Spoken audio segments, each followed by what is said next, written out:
கதறல் சத்தம் அதிகமாகிவிட்டது. அதுவும் நம்மளுடைய விசிகாவுடைய தலைவர் தோழர் திருமாவளவன் எம்பியினுடைய கதறல் சத்தம் அதிகமாக தெரிகின்றது. என்ன காரணம்னா, எப்பவுமே அவர் வன்னியர்களுக்கு எதிரான செயல்பாட்டை எடுத்து அரசியல் செய்கின்றார். சிம்பிள் கான்செப்ட் அவ்வளவுதான். வன்னியரை தொட்டு தான் அரசியல் வாழ்க்கை நிர்ணயிக்கப்படுகின்றது என்பதை அவர் நன்கு உணர்ந்து வைத்திருப்பார் போல. எங்க போனாலும் பொதுக்கூட்டம், பத்திரிகையாளர் சந்திப்பு, அனைத்து இடங்களிலும் வன்னியர்களுக்கு எதிரான பேச்சை தொடர்ந்து பேசி வருகின்றார். எனவே நான் வன்னியர்களுடைய அந்த ஒற்றுமையை தாங்கிக் கொள்ள முடியாத மனநிலை, மாநாட்டில் திரண்ட கூட்டத்தை பார்த்து அவர் பயம், அச்சம், அந்த அவருடைய மன ஓட்டம், சுதாகர் உண்மையான மன ஓட்டம், இதெல்லாம் கீழே இருந்து பார்த்தா லாஜிக்கா பார்த்தா அருமையா தெரிகின்றது. வணக்கம் ரமேஷ், வணக்கம், எப்படி இருக்கிறீங்க? இன்னைக்கு உங்களோட பேசிட்டு அப்படி பேசுவோம்.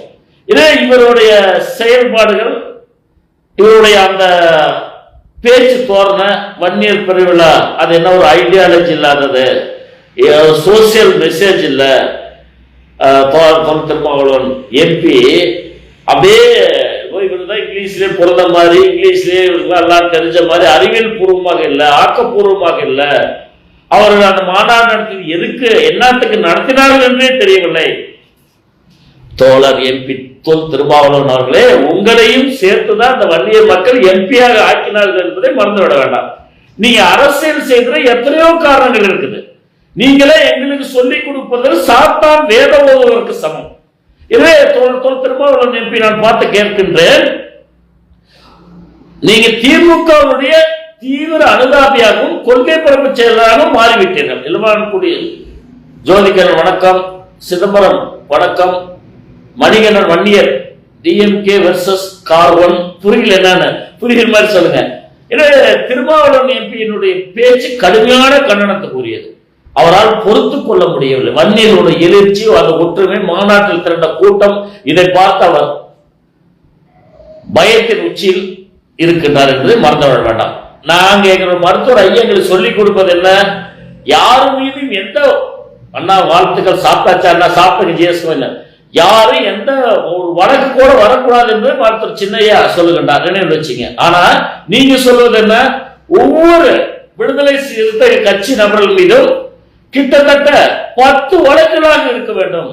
என் தலைவர் எங்க, என் தலைமை எங்க, நீங்க எங்க தலைவா, நான் கேட்கிறேன், நீங்க எங்க தலைவா, 10 வழக்கு இருந்தாதான் கெத்து, அவனா சிறுத்த. இதுக்கு பேரா சிறுத்த? என்னென்ன வழக்கு? கள்ளச்சாராய வழக்கு கள்ளக்குறிச்சியில, அடுத்தது பாத்தீங்கன்னா பாலியல் பலாத்காரம். எப்ப பார்த்தாலும் மீடியா தந்தீங்கன்னா, சோசியல் மீடியா தந்தீங்கன்னாலும் சரி, அதே மாதிரி பாலிமர் சேனலுக்கு இந்த நேரத்தில் நன்றி சொல்றேன். நேற்று கூட ஒரு பாலியல் பலாத்கார வழக்கு, கள்ள நோட்டு அடிப்பது, கள்ளச்சாராயம், பாலியல் பலாத்காரம், கொலை, கொள்ளை, கற்பழிப்பு, பித்ராட்டம் போன்ற வழக்குகளை சுமந்து வருகின்றீர்கள். நான் சொல்வது என்னன்னா, விசிகா தோழர்கள் அவர்கள் நல்லவர்கள் தான், நல்ல விதத்தில் வழி நடத்துங்க தலைவா. நான் பார்த்து கேட்கிறேன், தோழர் திருமாவளவன் எம்பி அவர்களை பார்த்து கேட்கிறேன். அப்ப பாமகவோட மருத்துவர் ஐயாவுடன் கூட்டணி வைத்தது எந்த விதத்தில்? அப்ப இணைச்சு பயணிச்சீங்களே, இப்ப திமுகவுடைய கைப்பாதையாக மாறிவிட்டீர்களே. பத்திரிகை மீடியா கிடைச்சா கைத்தட்டல் வாங்க வேண்டும், மீட்டிங்ல கைத்தட்டல் வாங்க வேண்டும். பொறுத்து கொள்ள வர யாருக்கு பொறாம போட்டி? அறிவியல் பூர்வமாக இல்லை என்று நீங்கள் கூறுகின்றீர்கள். உங்களுக்கு இல்லையா, எங்களுக்கு இல்லையா? யாருக்கு போட்டி? பொறாமை. பொறாமை எங்களுக்கு அல்ல, நல்ல லாஜிக்கா இருக்கு. மீட்டிங்ல அற்புதமா நடந்தது. உங்களை எல்லாம் யாரையுமே இழிவுபடுத்தி மருத்துவர் ஐயாவும் சரி, சின்னையாவும் சரி, அங்க மாநாட்டில் பங்கு பெற்றவர்களும் தவறாக பேசவில்லை. நீங்க ஐடியாலஜி இல்லாத கூட்டம், என்ன சொல்றீங்க? ஐடியாலஜி இல்லாத கூட்டம், பொலிட்டிக்கல் கண்டென்ட் இல்ல.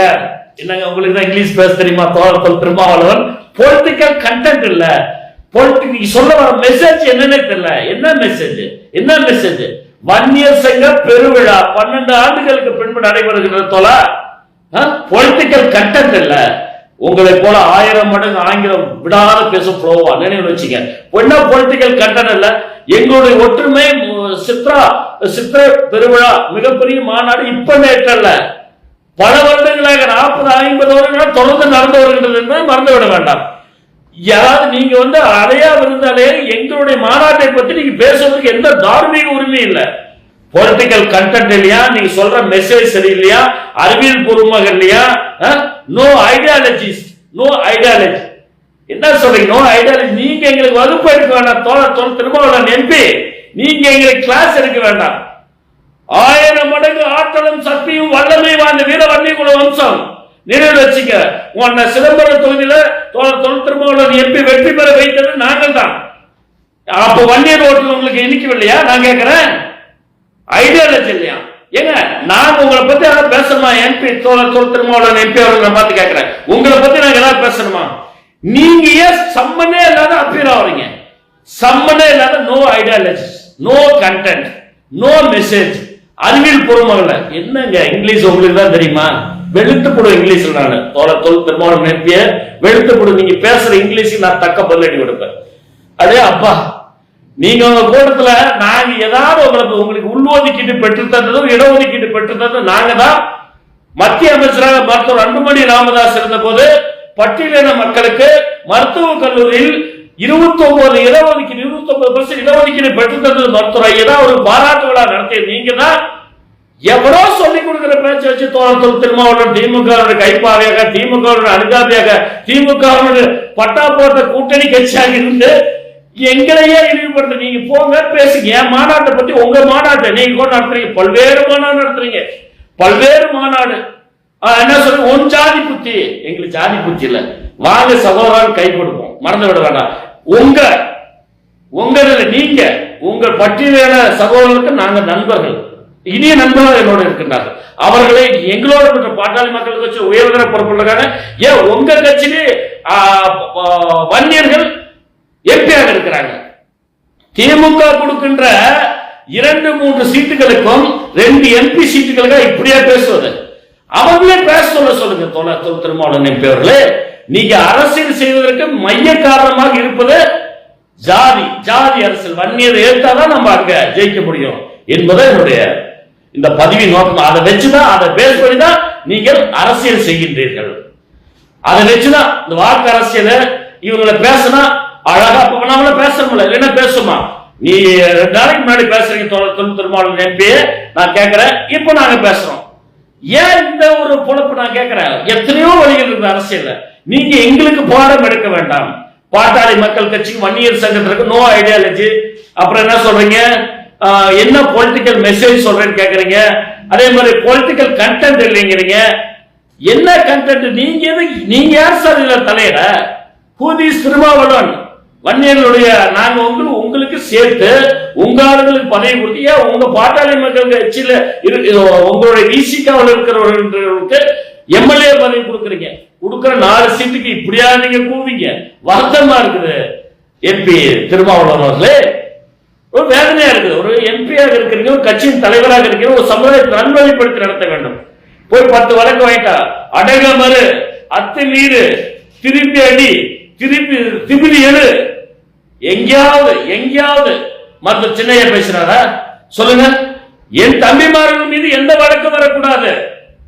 என் தம்பிமார்கள் நன்றாக படிக்க வேண்டும். என் தம்பிமார்கள் குடும்பத்தை முதலில் பார்க்க வேண்டும். அப்புறம் தான் அரசியலுக்கு வர வேண்டும். இந்த மாநாடு எவ்வளவு கட்டுக்கோப்பா நடைபெற்றது, அதெல்லாம் உங்களுக்கு புரியுதா இல்லையா? நீங்கள் நடத்துறீங்க மதுவிலக்கு மாநாடு என்ற ஒரு மாநாட்டை நடத்தினீர்கள். மதுவை சாராய விற்பவர்கள் யார், காய்ச்சுபவர்களால் அவர்களை அந்த மாநாட்டில் முன்னிலைப்படுத்தி உட்கார வச்சு நடத்துறீங்க. நாங்க அப்படியே மாநாடு நடத்துறோம். தோழர் திருமாவளவன் எம்பியே நான் பார்த்து கேட்கிறோம், உங்களை பார்த்து நாங்க அப்படியே மாநாடு நடத்துறோம்.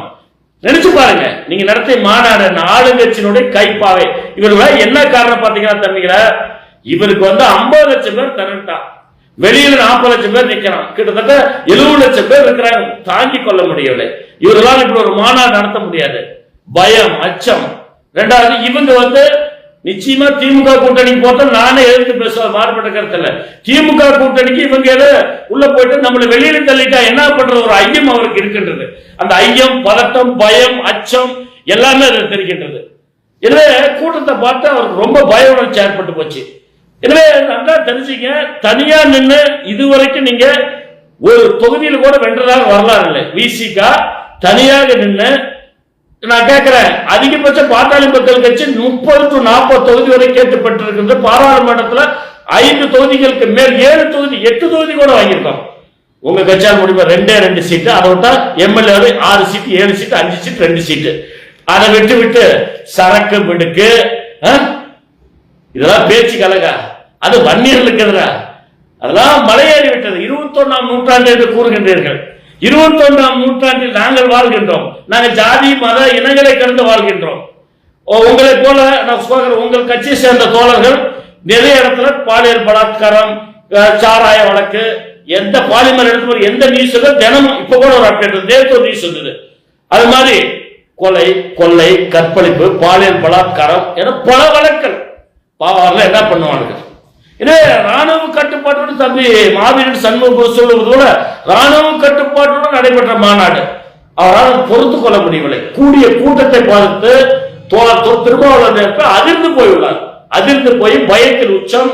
அதே போல அவருடைய அந்த பேச்சுல தெரியுது, கூட்டத்தை பார்த்தா அச்சம், பயம் இதெல்லாம் இருக்குது அவருக்கு. அதோட வெளிப்பாடாதான் அவருக்கு பேசியிருக்காரு. நம்ம நாகரிகங்கிறது ஒரு எம்பி என்னதான் இருந்தாலும் நம்ம தம்பிமார்கள் எதுல திமுக இருக்கிற போட்டிருப்பான், அதே போல காங்கிரஸ் இருக்கிற போட்டிருப்பான், நினைவு வச்சு நம்பாளுங்க விட்டு சாதாரண அதே மாதிரி கொச்சி, கட்சி, கொள்கை, கோட்பாடு, லட்சியம் இதுதான் முக்கியம் என்று நம்ம தம்பிகளுக்கு கை வந்த கலை விட்டுப்பாள நம்ம தம்பிலாம் அதெல்லாம் போட்டிருப்பான். எனவே அந்த வாக்களும் பெற்றுதான் நீங்கள் எம்பி ஆகி இருக்கின்றீர்கள் என்பதை மறந்துவிட வேண்டாம். உங்களுடைய எம்எல்ஏ 4 பேரோ 5 பேரோ வச்சிருக்க 6 பேரோ அதுல ஒருவர் இருவர் வன்னியர் என்பதை மறந்துவிட வேண்டாம். ஏன் வன்னியர்னா உங்களுக்கு ஏன் அவ்வளவு கோபம் வருது, அவ்வளவு வருத்தம் வருது? பாட்டாளி மக்கள் கட்சி வன்னியர் சங்கம்னா என்னன்னா no ideology, no political message, என்னென்ன வார்த்தை பேசுறீங்க? 21ஆம் நூற்றாண்டில் மிகப்பெரிய ஒரு இந்த மாநாடு ஒரு புரோஜன்ல இந்த மாநாட்டை சொல்ற செய்தி என்ன? எதுவுமே இல்லை, எங்களை திட்டுவதான். எந்த இடத்துல உங்களை திட்டமா? அதாவது பொதுவெளியில் தம்பிலாம் போட்டிருக்காங்க, உங்களுக்கு உரிய இடஒதுக்கீட்டையும் பெற்றுத்தரும் மாநாடு. அதுல 40 பேர் இருக்கிறாங்க. அந்த உங்களுக்கு ஒதுக்கப்பட்ட இடஒதுக்கீட்டுல அந்த 40 பேருக்கு 2 பேர் சலுகை, மீதி 38 பேர் சலுகை பெறவில்லை என்பதால் அவருடைய துரை சூரிய வணக்கம், சண்முக மாவீரன் குரு பால பாமக வணக்கம் என்பதை அருமையா பேசுறாங்க. எங்க உங்களை தப்பா பேசுறோம், தவறா பேசுறோம், ஏன் வம்படியா பேசுறோம்? உங்களுக்கு இப்ப 3% இடஒதுக்கீடு பெற்று தர வேண்டும், கஷ்டப்படுகிறார் பட்டியலின சகோதரர்கள் என்பதை அன்புமணி ராமதாஸ் தெளிவாக பேசியுள்ளார். இவரால் பொறுத்துக் கொள்ள முடிய காரணம் என்னன்னா, அவர் திமுகவிலிருந்து வெளியேற்றி விட்டால் என்ன செய்வது? இவர்கள் போய் திமுகவிடம் இணைந்து விட்டால் நம்மளுடைய நிலை என்ன ஆகுது? நான் கேட்கறது முன்னே சொல்லியிருந்தேன். நான் கேட்கறது என்னன்னா, எம்பி தோழர் திருமாவளவன் அவர்களை பார்த்து நீங்க தனியா நிக்கிறதுக்கு தெம்பு திராணி இருக்குதா? நின்று பாருங்க. அனைத்து தொகுதியில் தோழர் திருமாவளவன் உங்களுடைய கட்சி டெபாசிட் இழக்கும். திமுக விட்டு நீங்க தனியா வெளியேறினால் நீ ஏறி பாருங்க. நாங்க பாட்டாளி மக்களுக்கு எத்தனை பேர் தனித்து நின்னோம்? தனித்து நின்று 4 எம்பி 4 எம்எல்ஏ சீட் வாங்கணுமா இல்லையா? அதே போல மாற்றம் முன்னேற்றம் அன்புமணி தனித்து நின்று கிட்டத்தட்ட 40 லட்சம் வாக்குகளை வாங்கணுமா இல்லையா? ஆனா உங்களுக்கு அந்த திராணி இருக்கா? விசிகாவுக்கு நான் சொல்றது உங்க கட்சியை சார்ந்தவர்கள், பட்டியலின சகோதரர்கள் அல்ல. அவர்கள் நல்ல இன்முகத்தோட பழகக்கூடியவர்கள். உங்க பட்டியலின சகோதரர்களுக்கும் பாட்டாளி மக்கள் கட்சி உயிரை முக்கியத்துவம் கொடுத்து தலித்து எழில்மலை போன்றவர்கள் மத்திய அமைச்சராக அழகு பார்த்தது பாட்டாளி மக்கள் கட்சி. எனவே இந்த சரக்கு மிடுக்கு இந்த பேச்செல்லாம் நல்ல விஷயங்களை சொல்லிக் கொடுங்க. மருத்துவர் சின்னையை எப்படி நல்ல நல்ல விஷயங்களை சொல்லி தருகின்றார் உங்க தோழர்களுக்கு. கள்ள நோட்டு அடிக்க சொல்லி கொடுக்குறீங்க. பாலியல் பலாத்காரம், கள்ளச்சாராயம் காட்சிவது விற்பனை செய்தாலும் மாநாடு கள்ளச்சாராய ஒழிப்பு லாஜிக் ஐடியாலஜி பற்றி நீங்க சொல்றீங்க, லாஜிக்கலி நீங்க சொல்றீங்க, நோ பொலிட்டிக்கல் கண்டென்ட் நீங்க சொல்றீங்க. நான் சொல்றேன், திருச்சி நடத்துறீங்க மாநாடு, மது ஒழிப்பு மாநாடு. அந்த மாநாட்டில் யார் பங்கு வர வச்சீங்க? மாநாடு நடத்தி திமுக ஆளுங்கட்சிக்கு எதிராக மது ஒழிப்பு மாநாடு. அந்த மது ஒழிப்பு மாநாட்டில் திமுகவுக்கு தான் உயிரை முக்கியத்துவம். சாராயம் காய்ச்சுவதும் விற்பதும் மதுவை விற்பதும் விற்பனை செய்வது திமுக அரசாங்கம். அவர்களை உட்கார வச்சு அழகு. அப்ப யாருக்கு அந்த ஐடியாலஜி இல்ல, யாருக்கு பொலிட்டிக்கல் கண்டென்ட் இல்ல? என்ன மெசேஜ் நீங்க சொல்றீங்க? நான் கேட்கிறேன். கள்ள நோட்டு அடிப்பது தம்பி சொல்வது போல அடங்க மறு அத்துமீறு திமிரியது சரக்கு மிடுக்கல்ல. என்ன ஒரு தலைவருக்கு இது அழகா? தோழர் திருமாவளவன் எம்பி அவர்களே, ஒரு தலைவனுக்கு இது அழகா? இந்த மாதிரி ஒரு பேச்சு உங்களுடைய எங்களுக்கு எல்லாமே இருக்குது. சரக்கு மிடுக்கு, நீ 1000 ரூபாய் சென்ட் அடிச்சுட்டு செல்போன் வச்சுட்டு அப்படி போன எல்லாம் பேச்சுல இருக்கு, வீடியோ இருக்குலாம் இருக்கு. பட் அப்படியே சொல்லி கொடுப்பது என் தலைவன் அப்படியே சொல்லி தராரு. நின்று வச்ச தலைவன், தம்பி முதல்ல குடும்பத்தை பாரு, என் தம்பிகள் மீது ஒரு வழக்கு கூட வரக்கூடாது என்பது என் தலைவனுடைய ஸ்பீச். ஆனா நீங்க பேசுற ஸ்பீச் என்ன ஸ்பீச்? உங்களுடைய பேச்சு என்ன? அதாவது திமிரி அடி, திருப்பி அடி, திமிரியலு, சரக்கு மிடுக்கு, 10 வழக்குலாம் இருக்கு, விடுதலை சிறுத்தைகள் கட்சியை சேர்ந்த 10 வழக்குலாம் இருக்க வேண்டுமா? அப்படியே அப்பா, அது என்ன வழக்கு? கள்ளச்சாராய வழக்கு, பாலியல் பலாத்காரம், கூட்டு பாலியல் பலாத்காரம், கள்ளச்சாராயம் விற்பது, கள்ளக்குறிச்சியில் 60 பேர் உயிர் இழப்பதற்கு காரணம், இப்படி. அதே போல வேங்கை வயல் பிரச்சனை, வேங்கை வயல் பிரச்சனை கடைசியா செஞ்சது யாரு? தோழர் தொல் திருமாவளவன் எம்பி பார்த்தாங்க. வேங்கை வயல் ரிசீவ் பண்ணது யாரு? அது விசாரணை அதிகாரி சரியில்லை, விசாரணை விதம் சரியில்லை என்பது உங்க ஆளு திமுக அரசாங்கம்னா, நீங்க கூட்டணியில் இருக்கு திமுக அரசாங்கம்னா அது விசாரிச்சாங்க. சிபிசிஐடி விசாரணை அறிக்கையில் என்ன சொன்னாங்க? தோழர் தொல் திருமாவளவன் வேங்கை வயல் ரிசீவ்ஸ் என்ன சொன்னாங்க? நினைவு இருக்கின்றதா இல்லையா? தோழர் தொல் திருமாவளவன் எம்பி அவர்களே, கூட்டணியால் நீங்கள் வெற்றி பெற்று வருகிறீர்கள் என்பதை மறந்துவிட வேண்டாம். அந்த கூட்டணிக்கு பங்கம் வந்துவிடக் கூடாது, அந்த கூட்டணியை நிலைநாட்டிக் கொள்ள வேண்டும் என்பதற்காக எங்க பார்த்தாலும் பொதுவெளியில மீட்டிங்ல மீடியாக்காரங்களை பார்த்தா இதை மட்டும்தான் பேச தெரியும். எப்பவுமே பாட்டாளி மக்கள் கட்சியும் வன்னியர்களையும் வன்னியர் சங்கத்தையும் எதிர்த்துதான் அவருக்கு அரசியல் செய்ய தெரியுமே தவிர அவர்களுடைய தொண்டர்களுக்கு அவர்களுடைய கட்சி நிர்வாகிக்கு நல்ல விஷயங்களை சொல்லிக் கொடுத்து நல்ல மருத்துவர் ஐயா அவர்கள் எப்படி சொல்லுகின்றார், சின்னையா அவர்கள் எப்படி சொல்லுகின்றார், நாங்க ஏதாவது உங்களை தப்பு தவறா பேசுறோமா? அடங்கமறு, அத்துமீறு, திமிரியேடு, திருப்பேடி, என்ன பேச்சு இது? என்ன நாகரிகம் சொல்லுங்கள் எம்பி தோழர் தொல் திருமாவளவன் எம்பி அவர்களே. நான் பார்த்து கேட்கிறேன், வருத்தமா இருக்குது. நீங்க எல்லாம் ஒரு தலைவராக இருந்து கொண்டு அது பட்டியலிட தென்னிந்தியாவில் மிகப்பெரிய தலைவர் என்று தனக்குத்தானே தோழர் தொல் திருமாவளவன் எம்பி மகுடம் சூட்டிக்கொண்டு பேசுகின்றார். அநாகரிகத்தின் உச்சம், மாணவத்தின் உச்சம். நீங்க எந்த டிவி, அது பாலிபர்கள் நடந்துச்சு, எந்த டிவி எடுத்தாலும் இங்க அது நடந்தது, இன்னைக்கு இது நடந்தது. விசிகா நிர்வாகி கைது. அன்னை உங்களை போர் இனத்தை பற்றி தவறாகவும் அவதூறாகவும் பேசுவார்கள், சமூக வலைதளங்களில் பேசினா மற்றவர்கள் பேச நிறுத்திக் கொள்வார்கள். சூப்பரா உங்களுக்கு பணித்தர வாழ்த்துக்கள், கருதவேல் வணக்கம். இல்ல கண்ணு, இதெல்லாம் பார்த்துட்டு தான் பேசுறேன். பட் அவருக்கு ஒன்றும் இல்லை, சிம்பிள் கான்செப்ட். அவ்வளோ நல்லா நினைவு வச்சுங்க. அவருக்கு நம்மளுடைய தொல் திருமாவளவன் எம்பிக்கு நம்மளுடைய வன்னியர்கள் கூடிய கூட்டம் அவருக்கு பயத்தை ஏற்படுத்துது. அதே போல இந்த மாநாட்டில் அவர் யாருமே எடுத்து பேசல. ஒரு சில பேர் சில்லுமண்ட பசங்க பேசிக்கலாம், அவ்வளவுதான். அரசியல் கட்சி எவனுமே எடுத்து பேசல, அமைதியா இருக்கிறான், கள்ள மௌனம் காக்குறான். அனைத்து அரசியல் கட்சியும், அது திமுகவும் சரி, அண்ணா திமுகவும் சரி, மற்ற காங்கிரஸ் சரி, அனைத்து கட்சியிலும். விசிகா மட்டும் வாயை திறப்பது ஏன்? அவர்களுக்கு அவ்வளவு வன்மை என்ன? கூடிய கூட்டத்தை பார்த்து அரண்டு போய்விட்டார். ஓ, என்ன சொல்ற, நோ ஐடியாலஜி. யாருக்கு சார் ஐடியாலஜி இல்ல? உங்களுக்கு இல்லையா, எங்களுக்கு இல்லையா? என்ன எல்லாரும் என்ன எங்களுக்கு இங்கிலீஷ் தெரியாதா? நாங்களும் சட்டத்தை படிச்சுட்டு வந்தோம். நினைவு வச்சுங்க எம்பி தோழர் தொல் திருமாவளவன் எம்பி அவர்களே, இங்கிலீஷ்ல உங்க மாதிரி பொலிட்டிக்கல் கண்டென்ட்டும் பொலிட்டிக்கல் கண்டென்ட் இல்லையா? யாரையோ ஏமாத்தவர்கள் எதையோ பேசிட்டு இருக்க கூடாது.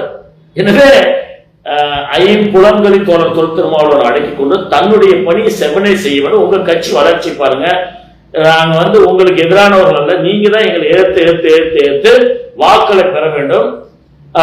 வன்னியர்களுக்கு எதிராக மனநிலை உங்களுக்கு மாறிவிட்டது. வன்னியர்களாவே வன்மம் உங்களுக்கு, வன்னியர்கள் என்றாலே கோபம். ஆனா எம்எல்ஏவா இருக்காங்களே எங்க ஆளுங்க, ரிசைன் பண்ண சொல்ல பார்க்கலாம். இவ்வளவு வன்மை என்ன வன்னியர்களுக்கு? உங்களுக்கு ஏதாவது துரோகம் மட்டுமா சொல்லு பார்க்கலாம். நீங்கள் அரசியல் செய்ய 1008 வழி இருக்குது தோழர் தொல் திருமாவளவன் எம்பி அவர்களே. அரசியல் செய்ய 1008 வழி இருக்கின்றது. உங்களை ஏதாவது ஒரு இடத்துல மாநாட்டில் மருத்துவர் ஐயா சின்னையா இழிவுபடுத்தி பேசுறாரா? சொல்லுங்க பக்கம். எவ்வளவு உச்சபட்சம், எவ்வளவு கட்சா உங்களுடைய பட்டியலிட சகோதரர்களுக்கு இடப்பங்கீடு கொடுத்து பேசுறார்.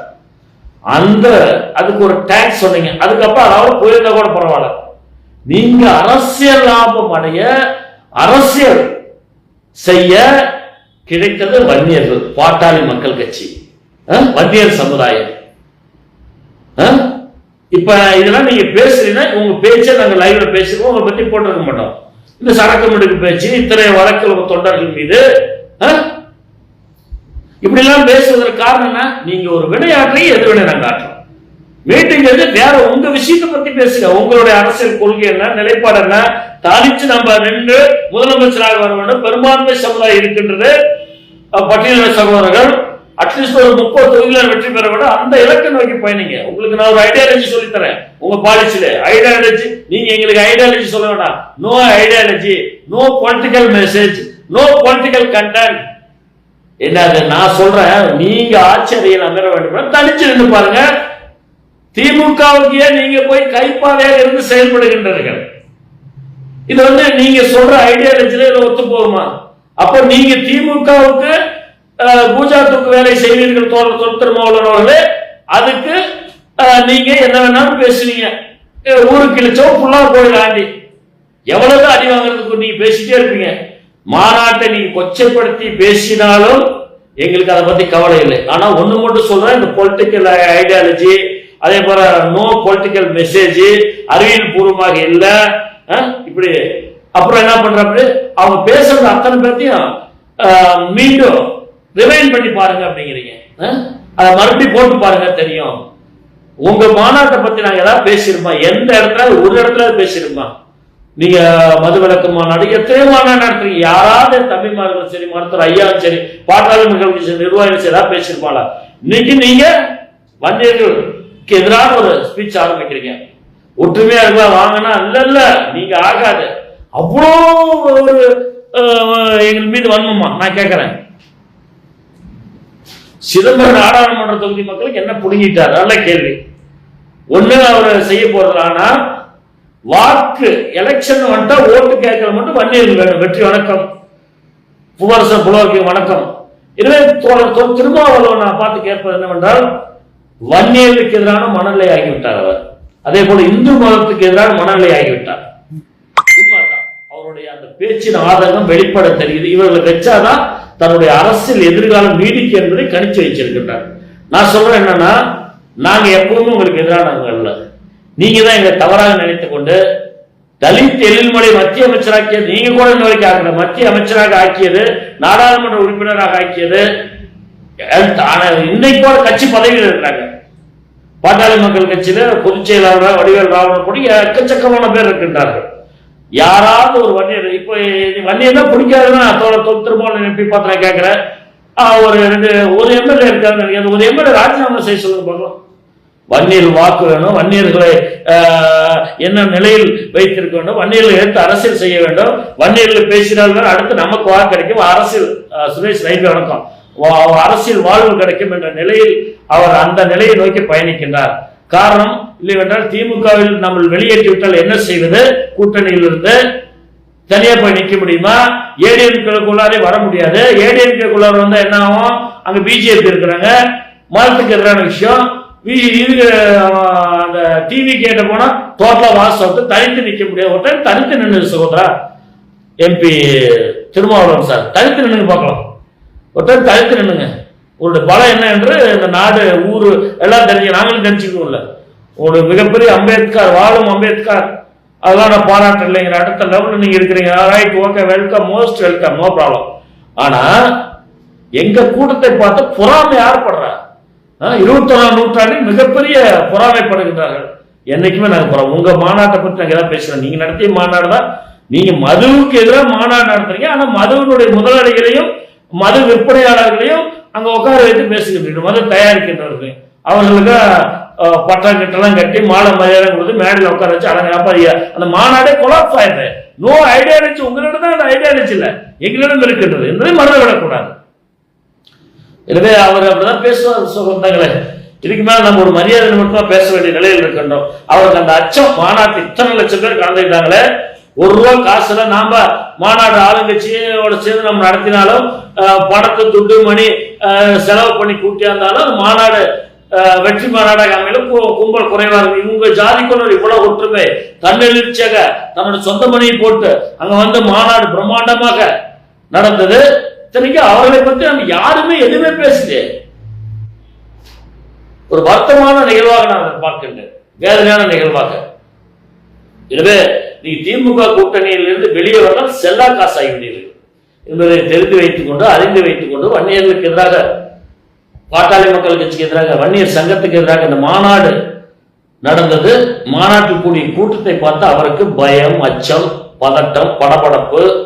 எனவே தோழர் திருமாவளவன், தயவு செய்து எங்களுக்கு எதிரான போக்கை நீங்க பேசக்கூடாது என்பதை இந்த காணொலி வாயிலாக சொல்லிக் கொள்கின்றேன். ஏனென்றால் இன்றைய காலகட்டங்களில் வன்னியர்கள் மீது குற்றச்சாட்டு வைத்தால் மட்டுமே அரசியல் பண்ண முடியுங்கிற எண்ணத்தில் திருமாவளவன் எம்பி இருக்கின்றார் என்பதை மறந்துவிடக்கூடாது. எனவே சொந்தங்களே, அவர் விட்டு நம்மளோட இலக்கு அடுத்தடுத்து நாம் 2026 சட்டமன்ற தேர்தலில் எதிரொலிக்கணும் போதுன்னு நினைக்கிறேன். இந்த ஐடியாலஜி, பொலிட்டிக்கல் மெசேஜர், இதெல்லாம் எங்களுக்கு தெரியாத வித்தையா? எங்களுக்கு நீங்கள் கிளாஸ் எடுக்க வேண்டாம். நீங்க நடத்திய மாநாட்டுக்கு என்ன விட தெரியல. திமுகவின் மொத்த கொள்கை பரப்புச்சால நீங்கள் மாறியுள்ளீர்கள் என்பதை சொல்லி நான் நிறைவு செய்ய மீண்டும் ஒரு நாள் நான் சொல்லுவேன். அனைவருக்கும் காலை வணக்கம். நன்றி.